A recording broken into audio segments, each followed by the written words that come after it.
I will just provide a little bit of context. So Michael is a consultant with us at the SBDC. He is based out of Danville, Virginia.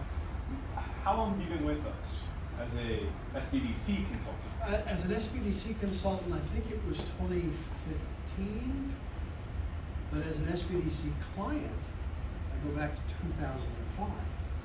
Okay. Well, I'm going to be asking him some questions, and he's going to be sharing his timeline of entrepreneurship within the frame of tonight's session, which is, breaking things down, looking at ongoing costs, startup costs, variable costs, fixed costs, a lot of quantitative discussion tonight. So with that, I'll hand it over to Michael. If you want to give a little bit of history about yourself, and then I'll go into the interview questions. You bet. Yeah, man. All right, can you get me back there so I have to I pay am. attention to you? That's oh, right. Okay, good. You know it. I know. That's really bad. Well, good evening. So you're going to be recording, so I have to be really nice. Okay. Little bit of preemptive warning. I am an old soldier. I have been an entrepreneur since 1986, and the two sometimes cause interesting words to come out of my mouth. Not a problem. And my wife is not here, so I'm not going to work really, really hard. This is only for a classmate. There you go. Anyway, like I said, my name is Michael Duncan. I am a native Virginian. I was born in Newport News. I joined the Army at the tender age of 6 weeks. Actually, my father was an officer in the United States Army, as was his father before him, as was his father before him, so on and so forth. I followed the family tradition. I'm a 5th generation soldier. I got out of the Army on active duty in 1986. I left the active reserves in 1990, but in 1988, I got bit by this bug called entrepreneurship. And my wife will tell you that I got it because I don't know how to keep a job. I start businesses, I build them up, and I sell them. Or I kill them, because that's happened too, okay? 11 businesses that I have considered, 8 have gotten started, and number 8 is underway right now. We'll talk a little bit about that in a little bit, because it's lots of financial lessons in that. Of the remaining 7, 5 had some level of success. Everything from made a living, and closed it, and that was that, to, oh my goodness, this is, wow, really cool, wonderful business number 6, which is still paying me money every month. And I haven't been doing the business since 2012, okay? That's the kind of business you want to get to, but anyway. And then I had a failure, business number 7, which I started in 2008 at the height of the recession. Don't ever do that. Wrote off $443,000 on my taxes one year. Mrs. Duncan was not happy. However, that pales in comparison to business number 4. Business number 4 was tremendously successful. I had offices in the United States and in Europe. And overnight I went from a positive net worth in the 7 figures to a negative net worth in the 7 figures. And my father's advice to me was simple. He said, you made a fortune once, so go make another one. Because it came and it went that fast. So I have the calluses where the sun does not shine. I have the flog marks and the scabs and all over the place. And I love it. There is one word I want you to take from tonight. If you want to be a successful entrepreneur, it is perseverance. Everything else is stuff. If you do not persevere, you will not succeed, because this will deal you more stuff to deal with than you can stand. You just have to sometimes just keep pushing right on through. Okay? Each one of those businesses, by the way, is different because I get bored easy. Can you tell? Okay? Construction company, film production company. The name of it was Brothers with a Whiteboard. I'll give you one guess which role I played. Oh, it was the best thing in the world. What a nice baby. Let me tell you something. That name got us in to see people in Hollywood that no one else could get in to see. Called Lawrence Kasdan. I don't know if you remember the director, but anyway. Got to his wife and said, hi, I'm Michael Duncan. I'm the Brothers with the Whiteboard. And she says, over the phone, you're the white boy, aren't you? I said, yes, ma'am. We need your husband to direct our picture. Ah, well, I actually got an audience. Didn't get the deal, but anyway. Long story short, Marketing is huge, and what you do with it is huge. If you don't have business cards, print a lot of them and give them away like toilet paper. Because you never know who's going to call you for the camera or who's going to ask you for a chocolate or whatever it might be, okay? Business cards are the cheapest form of advertising. I tell people that work for me, if you don't give away 500 business cards a year, you are not trying. Just give them away. Because they can't call you if they don't have your phone number. And even with RV Mom and Pete, they may not remember the name. But they might hold on to the card because they'll throw it in a box somewhere. Okay. So that's two pieces. It's a perseverance in marketing. See what I've covered in I know. 70 I haven't read you in yet. That's Okay. perfect. All right. Okay. What else do you want to know about me? You know I'm a soldier. You know I'm a business idiot. Two of the most important things in my life. First and foremost is I have 6 grandchildren. They are the moon. One group lives in Indiana, one group lives in Pittsburgh. The second most important thing, well, besides my wife, is the airplane that I own. Because that allows me to take her to go see the grandchildren when she wants to. Because I ain't driving that far. It was hard enough to get me to drive 2 hours to come out here. It's like, you want to land right here on the grass, but anyway, yes. So I love to fly airplanes. And that's worse than owning a boat or owning, anything. But anyway, okay, so what else do I need to tell them about me? That I'm nice, kind, and slightly irreverent. So how did you originally and initially map out costs associated with your various businesses? Well, let's start at the very beginning. The Yeah. first business that I opened, I hung a shingle out there to Michael Duncan Consultant, and I didn't do any cost forecasting until I got my first professional liability insurance bill. And I just torpedoed that. I mean, it was just, I had to pay it, obviously, but I didn't do any planning. Business number 6 was quite different. Business number 6, I had learned enough lessons to know that you needed to identify everything. And I took the spreadsheets that I still use to this day that list expenses in the business, and I put a number in there. And I can promise you that that number is really close to being accurate. And anytime I consult with somebody, the first thing I make them do is go and find out what their insurance liability expense is going to be. Because you're going to build a home. Yeah. You know how much the insurance is for you to be able to build a home and sell it to somebody? Okay, that's homework assignment number 1. In business number 6, the insurance liability was $7,000 a year. Just the professional liability insurance, not workers' comp, not anything else. So it becomes a question of sitting down with some kind of a checklist. I'm a pilot, we use checklists, right? And getting every number you can, and get it as close as you can. Will it be accurate? Hopefully. We'll get a nice quote from a nice somebody or another, and you can use it. If you put a 0 in there, you will find that it is not 0. If you have a lot of zeros and then all of a sudden there are not a lot of zeros left, you will not have allocated enough money to the process. Okay? And that applies also to somebody that's doing stuff in somebody's home. You're going to find that to be a little interesting. Okay? Did that answer the question? Yes, sir. Are the spreadsheets that you use proprietary? No, they are not. Are you willing to share them?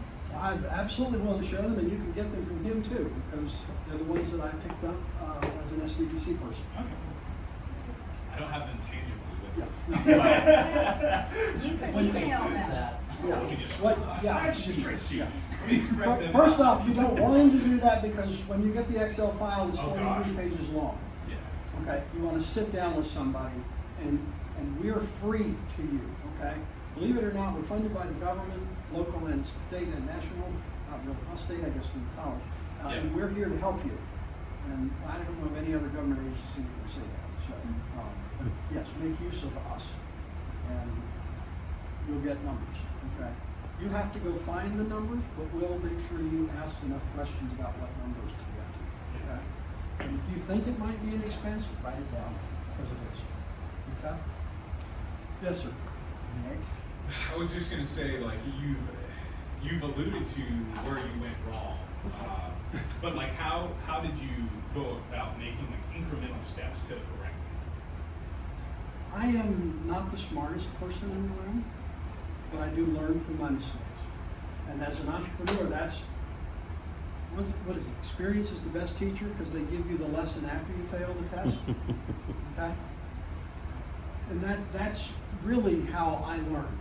By the time I got to business number 6, which had the smoothest launch possible, right? Except I had partners this time, and neither one of them did what they said they were going to do, and that's another story for another time. I was able to, and I was working with Diane Arnold, who's an SBDC person, and I made sure I had it nailed down because I went from construction into manufacturing, very different business.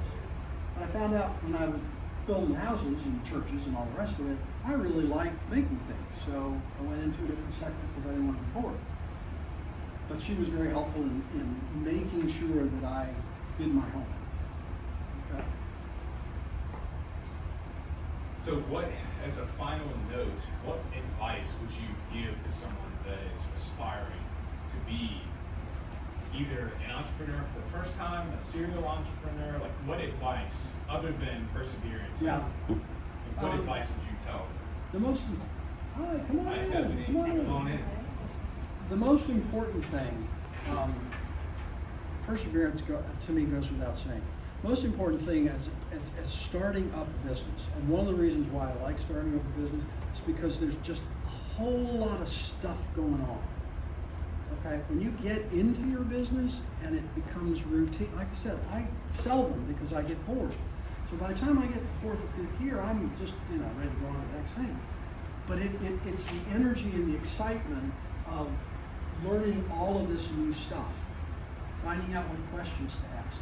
And so one of the things that I did learn is find some people that you can talk to ask questions. Okay? People that are in your industry but maybe not, next door. Because you want to scare a competitor to death and get the wrong answers. Talk to the guy that you're going to be directly competing against that's across the street from you. Yeah, that doesn't work. So pick and expand your network. And one of the reasons I went into different businesses is because I tend to not want to have to move around too much. And so I don't like to compete necessarily with somebody that is a mentor. That doesn't mean I won't go clean their clock afterwards, especially if they don't take care of their customers. Oh, by the way, if you do not take care of your customers, shame on you. Customers generate salaries, sales, everything comes from numbers. Okay? One customer, you turned down 5 or 6. My question to you is not did you turn down 5 or 6, what was the business opportunity that was lost? Not because I rerouted. Okay, all right, and that's a good thing. I got a call from an SBDC client today. He was whining. He actually texted me a whining text. Don't text me a whining text. I called him and said, I saw you were whining, so I deleted it. What's the problem? And he was turning down business. He couldn't service the business. I said, okay, so what do we do different next time so we don't have to lose it? He said, I didn't think rumbling on. I said, how much business did you lose today? And then he told me what the number was. And I said, really? Is that enough for you to be spending any time worrying about it right now? He's talking about $2,000 of lost revenue for this weekend. That's a lot of money, don't get me wrong. It's $2,000 times 52 weekends in a year, still a number, right? He has a $3 million business. Okay? It's okay, we don't want to lose business, but balance what it is that you're investing your time and energy in. Because, believe it or not, the most valuable resource you have is what? Time. How many hours do you get in a week? 168. I'll save you the math. I know math. You get 168 hours a week. 23 hours, 56 minutes, and 4 seconds in each day. You don't get 24 hours, by the way. We'll get into that later if you really want to. But that's all you get. You cannot make more time. You can make more money. You can get more people to leverage time, but your time, all you get is 24 hours. And so the most important thing is you need to understand where it is you're going and how you're going to get there and then do it. What allowed me to start business number 6 was the ability to leverage my time. And that actually allowed me to position for success better than any of the previous 5. And if business number 8 does make the jump, it'll be because it's the same model, different industry, same model. Okay? Because I've leveraged my time. I do what I can do and what I do better than anyone else, which is talk and find money. That's what I do. I go find money. I either find it with customers, or I find it with investors, or I find it with lenders, okay? And then I talk to people, and I talk them into letting us solve their problem. So, that's what I do. And then Clint and Lisa and Amanda and Jacob and Paul and Ronnie, they go out and do all the hard work. Deliver what I've got. Their line, quite honestly, what did you bite off today that I have to chew? That's Clint's line. What did you bite off today that I have to chew? So, did I get that one closer, Herb? Yeah, that's pretty much it in terms of the questions for the interview. I just want to open it up to you all and see if there are any questions applicable to your particular industries that you want to kind of probe Michael on while we have a few minutes and before he takes off back to Danville on a long drive, not Not in an flights, airplane. Not in an airplane.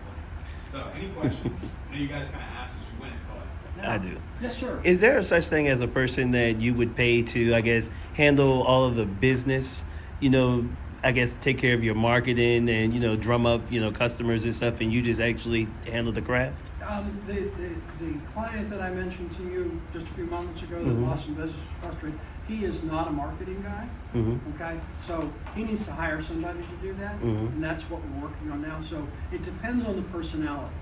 My personality is I'm gonna be in front of the customer, Okay. okay? As the business owner, there's a great deal of weight that goes with that, okay? Mhm. But if you're not good at it, Mhm. you need to have somebody who's good at it. Mhm. And you need to play to people's strengths, because usually Mhm. somebody that's really personable and outgoing and all the rest of it, they may not necessarily be the best person to sit in the office to sit down and write proposals. Mhm. That may not be the highest and best use of their time. So but when you're getting started, you get to do it all anyway. Yeah. Then the reason I'm asking because you did mention leveraging your time. Yes. Using it wisely. Marketing is something that I do very well, and I do it for other people.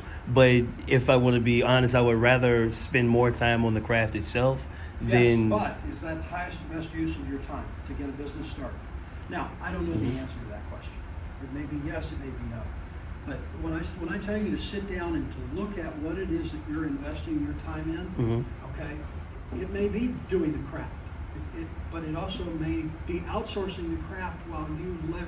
As long as Mhm. you can satisfy that customer, Mhm. okay, you don't necessarily have to be the one to do it. Okay. Okay? Yeah, because when I make a manufacturing business or a construction, they don't let me use power tools. It is Mhm. forbidden, okay? Mhm. I have a wonderful staff, but I'm not allowed to touch it. So I'm pretty much heading in the right direction when it comes to putting together a team. Like when it comes to certain aspects of videography, I have people that I'll pay them to take care. You know what I'm saying? Yes, absolutely you are. Okay. Yeah, because you can't do it all well, and you can't do it all at the same time. So Yes. if you're going to produce it, Mhm. somebody else needs to be shooting it, Yes. okay? Now, that can be a competitor contractor. Hmm. But as long as you can take care of that customer, take care of the customer. Awesome. Because they're the ones that pay your bills. Answer your question? Yes, sir. Okay. Next. Come on, you got me for a few more moments. What are your businesses? I'm sorry. What are your businesses? Okay, business number 1, as I said, was a consulting business because I didn't know what else to hang out on the sign after I left the Army. And I started as a technical writer for a Beltway Bandit, which then led to the establishment of a series of different companies around training and executive education. We had one called Leadership Development Systems, which actually grew into a business in Europe. We had an investment company, USA Global Investment Services, that was headquartered in Belgium. Made huge investments in Greece, which is where it took everything down. That's another story for another time. And then TWM Cabling, which became Electronics Instrumentation and Technology. It grew into a vertically integrated manufacturing company. I went from 0 to 14 million in 60 months. Hmm. that was a ride. Went from my wife and I and Clint on the floor in our basement measuring out cables in August of 2001 to 106 employees in 2005. We were blowing the doors out. Unbelievable. Perseverance. Perseverance, a little bit of luck. However, I will tell you that on the business formally incorporated and launched on the books in Virginia on September 4th, 2001. On September 11th, 2001, when the world changed, I was driving down to meet a potential investor. And the world changed. Everything changed. And all I could think of is this business is not going to survive this change.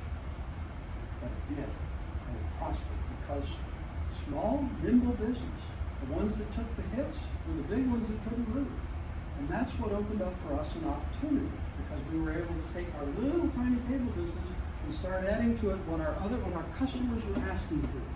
Because they couldn't get parts, they couldn't get deliveries on other things. So we started doing mechanical assembly. I don't know how to assemble anything. But they had to believe that I could do it, and that's why Clint and the others, what did you bite off today that I have to chew? Because I promised somebody something because I believed my people could do it, and 98% of the time they figured it out. What was really amazing was just the customers kept coming to us, because if you take care of them, they will call you first. And if you don't do it, you can at least point them to where they need to go. And that builds your reputation in other parts of the market. Okay? You had a question? Any idea who I should talk to about the liability insurance? You will have a property and casualty firm somewhere in this community, and they will be able to do it. They will probably take you to somebody like Cincinnati or some of the other major players. And I do not remember enough about your industry to give you a name, but I can tell you that your local P&C agent will be able to get you a quote or two, because usually they're independent. P&C is property and casualty. Sorry. Okay? But ask them. And they're going to ask you what kind of business you're running in, and You just give them all the answers. To the best of your knowledge, I don't know is a perfectly good answer. Okay? If they say, give me a number, make one up. Whatever it is on the liability side, start with $1 million of liability insurance and go north of that. Okay? Because you'll find that if you get into contracts or whatever, the minimum that companies are going to want, or the state's going to want, or whatever, is $1 million of liability coverage or more. Okay? I'll just add to that, generally speaking, if you're working any kind of like construction, typically, oftentimes your work needs to be surety bonded. So Yes. It's not just the fact that it needs to be insured with a general liability policy for your business. Your project needs to be surety bonded as well, which is a whole nother step. So Virginia surety bonds is a good one. So there's some context and some. I can provide some context. Okay. And when you say a surety bond, is that It means that. meaning, So, is that meaning in case it doesn't get constructed, basically? yeah, so surety Okay. bonds work like it's almost like a deposit amount. So it's a set aside amount that can be then like tapped into if needed. Yeah. I think, that's as simple as I can make it. I put them together actually Okay. when I was civil engineer. I had put some of those together. Yeah. All right. So And depending upon how you structure your business, you may or may not require that. But Right. you Sure. need to understand that it's out there, and you obviously do. So, okay. Product liability insurance, if you make things, if you feed people things, okay? Because the last thing you need is for them to get hurt or get sick. And by the way, you will get sued. You will. Now, whether the suit has any validity to it, if it's it does, in our system, it doesn't matter. You will at some point get sued. Okay? You can do everything right, and you will still get sued. And then you have to go to the expense of spending money to defend yourself or try to settle it. Get good legal counsel. business number 5 cost me a fortune because I got excellent business counsel in New York City. Top line, spent lots of money, and they were wrong. Hmm. And I got sued. And I had to settle for a lot of money. And I was not happy. I could not find a lawyer to do legal malpractice suit against the law firm. Hmm. So be careful. Have good counsel, have somebody you can trust. Preferably have a long-term relationship with them, not go in and rent them because you're in a jam like I did. Mhm. And you get it. I have 12 rules. Rule number 1 is 95% of the time the first answer you get is wrong. Rule number 2 is they didn't mean to lie to you, they were just wrong. But sometimes rule number 2 doesn't apply. But most of the time when you get your first answer, just put a little grain of salt on it and go double check it. Okay? Mhm. Yeah, I'll just echo that and say that I've heard that from a lot of clients that they've been sued. A photographer, for instance, is in a civil suit right now because the bride and groom were dissatisfied with their portfolio that they were given. They were given all the terms and conditions that they had signed and the contract were met, but they were dissatisfied with they were trying to bring a suit with the quality of the photos or some technical element of the photos. So it happens. It does. Mhm. It happens. And you will get sued. So don't take it personally, okay? It'll happen. Mhm. It doesn't feel good. You hate spending the money, but that's the reason why you make a profit, so you can set stuff aside, okay? Well, and often your liability, at least in my realm, I have liability insurance that protects me in the event of a suit, that I have like legal representation through my liability company. That's correct, you do. Yeah. And But like, that's not going to be enough. right, in the event that I get sued, yes, but at least it's like something. And anything, in the right? beginning, that's what you have. Sure. But as you develop your business and you Yeah. develop relationships, you need to just make sure that you have a good accountant, you have a good lawyer, good business lawyer. They're good ones all over the place. Okay, most of them they don't specialize because they don't need to, Mhm. but they'll know who to go to when stuff hits the fan. Ah, see, I did it. You said so, I did that pretty good. Maybe if the camera was on. Okay. Yeah, Forrest Gump and stuff happens, right? But just be aware of it. And it sucks, but it'll happen. If you're still in business 10, 15 years from now, I guarantee you'll get sued at least once. Mhm. Okay? Welcome to America. Okay, Yes, ma'am. unrelated. Since you're in Danville and you work with the SBDC, did you get to work with Cocoa Trails out there? No, I do not. I do not. I know they're there, but I don't.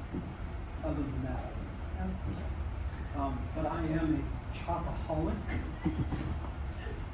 Well, that looks like a fantastic place. I've seen them on Facebook. Oh, yeah, They yeah. went through SBDC as well. The product is good. I can attest to that. But in terms of what they went through for their business, I don't.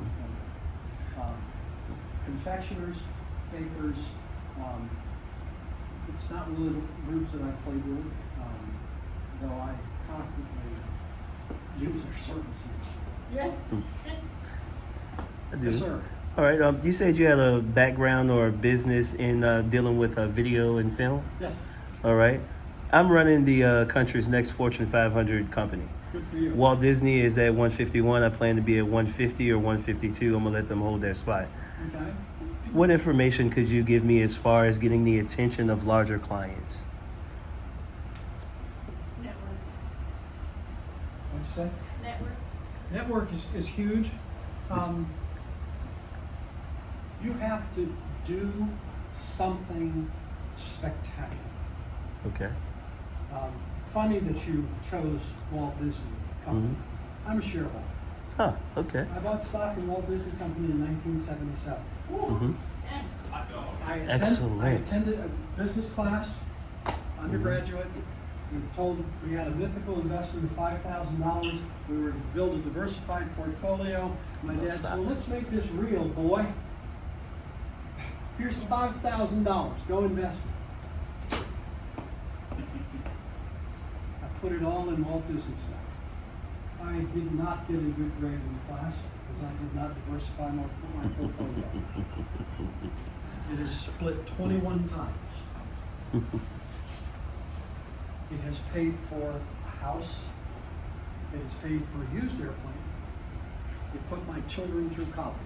Mm-hmm. I would not encourage any of you to buy one single stock and sit on it. I own mutual funds and all that stuff, but I am not selling Disney.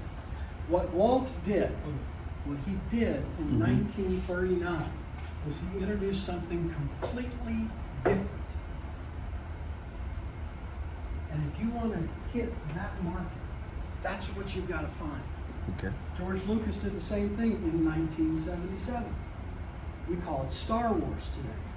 If you want to have that kind of an impact where you want to rocket into the Fortune 100, you have got to do something in that industry that gets attention. Because success breeds success. And in the video business, getting the attention of the populace is absolutely essential.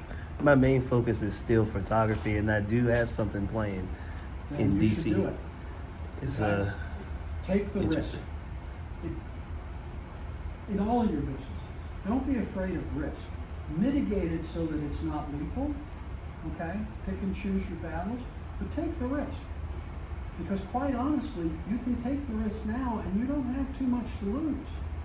You take the risk 10 years from now when you're in your Fortune 100 business, you're not going to want to take the risk. That's why small businesses can be much more nimble. Okay?